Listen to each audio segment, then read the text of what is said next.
Сегодня начался рабочий визит национального лидера туркменского народа Гурбангулы Бердымухамедова в Татарстан для участия в форуме «Россия. Исламский мир. Казань-форум». Участие Туркменистана рассматривается в контексте развития партнерства с Россией и исламским миром в политике, экономике, торговле и гуманитарной сферах. Особое значение придается сотрудничеству с Татарстаном, обусловленному его экономическим потенциалом и историческими связями. В последние годы туркмено-татарские отношения получили новый импульс в экономике, торговле, транспорте, а также в аграрной, образовательной и культурной сферах. Многоплановое сотрудничество с Татарстаном является важной составляющей углубленного стратегического партнерства между Туркменистаном и Россией. В Казани запланирована встреча Гурбангулы Бердымухамедова с высшим руководством Российской Федерации и ключевыми представителями российского правительства. Растущий интерес к Туркменистану на Казанском форуме свидетельствует об укреплении его авторитета в исламском мире и признании его роли в организации исламского сотрудничества. Туркменистан готов делиться своим опытом работы в Исламском банке развития и Исламской организации продовольственной безопасности. На выставке Russia Halal Expo 2025 представлена солидная национальная экспозиция Туркменистана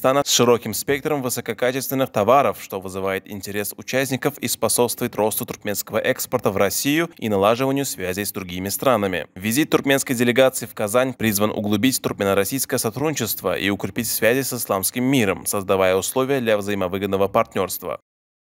Здесь очень широкое представительство, даже глава государства, премьер-министр Малайзии прибудет, уважаемый Аркадак Туркменистана будет, вице-премьеры, министры.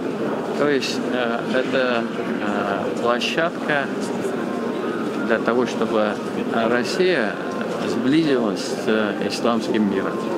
Значит, организация исламского сотрудничества нас очень серьезно поддерживает. Но это опять-таки, я говорю, никаких ограничений нет, что здесь должны быть только мусульмане или страны. Все, кто хочет найти партнеров в исламском мире, в России, они здесь.